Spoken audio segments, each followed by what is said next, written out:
If Meghan Markle is wondering what she's in for marrying into the British royal family, we've got the answers. If you've always wanted to know what the Queen has for breakfast and what William, Kate, and Harry actually do, then you'll want to keep watching. If this is your first time visiting our channel, hit the button to subscribe, and then prepare to be amazed as you follow us inside the lives of British royalty. Stay tuned to the end to discover what life is really like for Prince George and Princess Charlotte, and what Kate and Willis get up to after the kids are in bed. The British royal family is so famous we feel like we know each member personally, but none of us really know what goes on behind closed doors at all those grand palaces and stately homes. There are some fascinating little-known facts, however, that give us a glimpse of what life is like for Prince William, Kate Middleton, Prince Harry, and the rest of the royal family. If you've ever wondered what they actually do all day, then you'll have a much better idea after watching our video. Newest member Meghan Markle should take notes as we reveal the day-to-day lives of the British royals. Let's start with the head of the family, Queen Elizabeth II. The Queen might be in her 90s, but that hasn't stopped her continuing with her busy schedule of commitments and activities.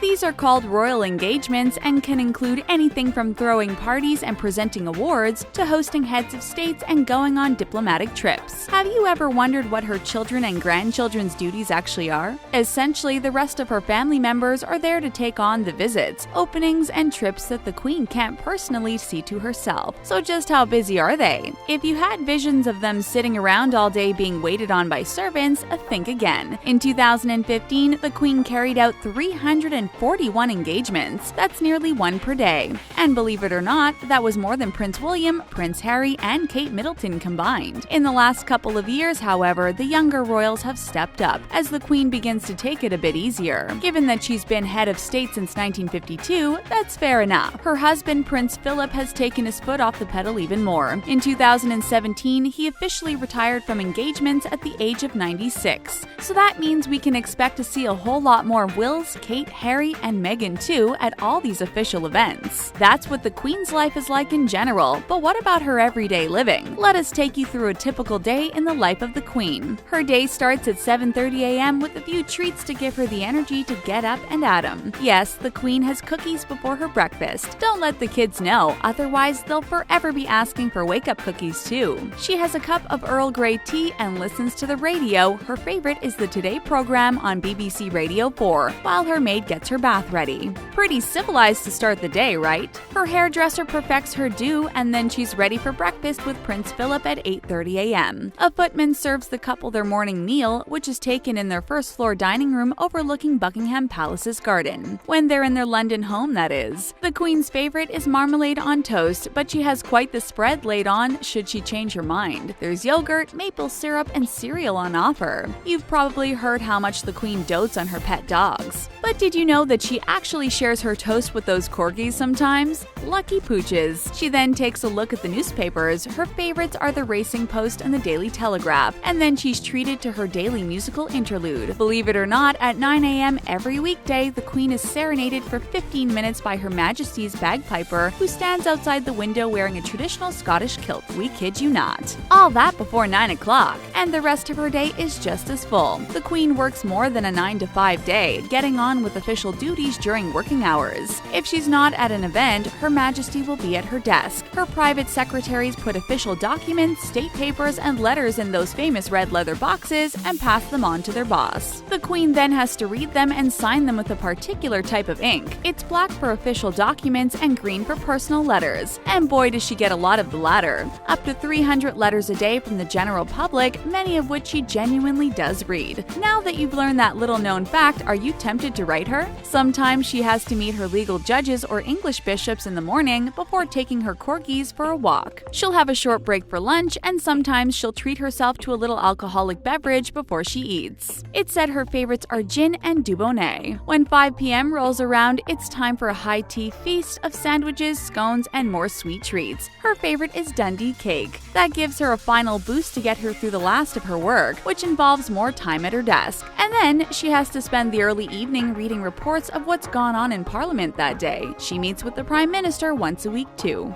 Does the Queen ever get some downtime? Well, later on in the evening, she finally gets to change out of her dressy outfit and kick back a bit with her family. Keep watching to learn about what family life is like for Kate, William, and their kids, George and Charlotte too. It's dinner time for the Queen and Prince Philip at 7:30 p.m. The couple wear their casual clothes as they tuck into hearty fare like roast beef, lamb, salmon, or grouse. Sometimes they have a martini to kick off proceedings. It's said the Queen loves the British soap opera Coronation Street, so she might tune into that on the TV. Or she does something that finally puts her on par with other people at her stage of life, namely puzzles. She loves crosswords and the word game Scrabble and jigsaw puzzles. However, it's not all relaxation time, as she often looks through her official dispatch boxes again. Before bedtime, the Queen keeps up a tradition that's been going on since the very start of her reign. She writes a page in her diary. Isn't that the sweetest? It's probably full of notes like took the corgis for a walk or read a lot of letters every day. But wouldn't you just love to have a peek inside? There are no early nights for the Queen, as she usually doesn't hit the hay until 11 p.m. So what about the rest of the royal family? They have a pretty big workload too. Between them, the royals have about 2,000 engagements to attend every year. They entertain 70,000 guests at various special dinners, tea parties, and ceremonies. And they answer 100,000 letters a year.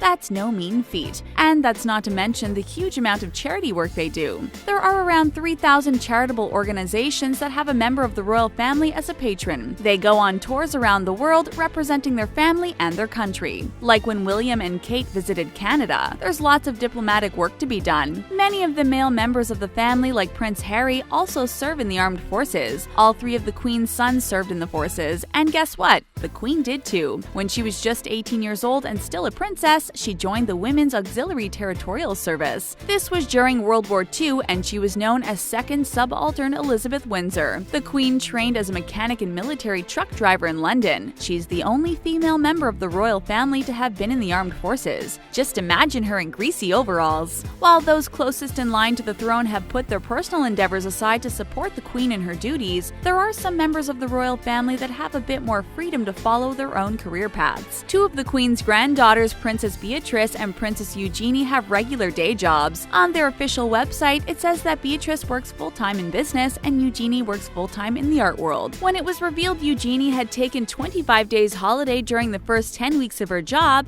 at contemporary art gallery Hauser and Wirth in London, she was quick to defend herself. She insisted that she works really hard and that her boss is very understanding about her situation. Eugenie explained that although she has a full-time job, she's still in service to her family and she loves to support her grandmother. She also divulged a typical day in her life to Harper's Bazaar, revealing that she gets up at 6:45 a.m. and starts exercising in the park or at the gym at 7 a.m. She does her own food shopping at a supermarket and stands in line on her lunch break at the local healthy restaurant. In the evenings, she usually has royal engagements or charity events to attend. Then she loves a bit of Netflix before rolling into bed at night. So, what can Meghan Markle expect of a life with Prince Harry? It's likely that the couple will live in Harry's current home, the 2-bed Nottingham cottage in the grounds of Kensington Palace. That will make Meghan neighbors with Wills and Kate. They live in the 20-room apartment 1A inside Kensington Palace itself with their children. While Meghan's new home isn't quite so big, it's certainly grand enough. Famed architect Sir Christopher Wren designed the reception rooms, and the garden has a hammock that Harry put up himself. Meghan and Harry might also be gifted a country residence from the Queen if history is anything to go by. The Queen gave William and Kate a 10-bedroom Grade 2 listed mansion called Anmer Hall on the Sandringham estate when they wed. And reports claim that the eco-friendly 6-bedroom mansion called Harewood Park might be lined up for Harry and Meghan. If she fancies the fancy life, Meghan will most definitely be able to enjoy it. She'll have hairdressers, butlers, chefs, dressers, and valets at her beck and call. She'll also be entitled to constant security with her very own 24/7 protection officer guarding her, courtesy of the Metropolitan Police's Protection Command. But on the other hand, Meghan might well want to continue life as normally as possible. But given that she's going to be a member of the royal family, that won't be so easy. She might even look to her brother-in-law and sister-in-law for inspiration on that front. Kate Middleton and Prince William, or the Duke and Duchess of Cambridge, to give them their official titles, are surprisingly self-sufficient at home. You'd think they'd have a house full of servants and aides seeing to their every whim. But the truth is far more interesting. They try to keep their household staff to a minimum. When they lived at their countryside mansion Amner Hall in Norfolk, Kate would actually greet guests at the front door herself, rather than a staff member taking on that role. The family moved to the grand country house after Princess Charlotte was born, when William worked as a pilot with the East Anglian Air Ambulance. We got a glimpse into that life when the couple placed a discreet advert in the Lady magazine to hire a housekeeper. They described their situation as a life with children, dogs, and jovial family meals at its core. And they hired a full-time maternity nurse for 3 months after Charlotte was born. But with Prince George starting school in London in September 2017, and Will's giving up his flying career to better support the Queen, the family moved back to their apartment in the English capital.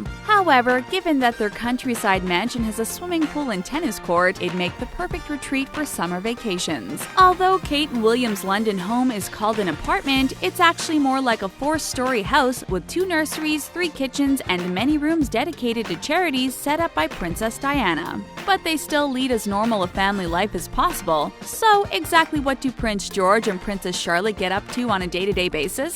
Well, George is at school now, but when he's back home, he loves to kick a soccer ball around. Perhaps his dad's role as president of the Football Association has had an influence on the little boy. George also used to be a big fan of the British kids' TV cartoon show Peppa Pig, but his dad says he's over that now. He's probably handed that baton over to Princess Charlotte. But what do Wills and Kate get up to once the kids are in bed? The royal couple revealed on BBC Radio 1 that they love nothing better than a night in front of the TV, watching Homeland and Game of Thrones in their comfy clothes, and ordering curry takeout. So now you know, the British royal family isn't so different from us. Well, not in every single way. Which member of the British royal family is your favorite? Let us know in the comments. And please give this video a big thumbs up. Thanks for watching!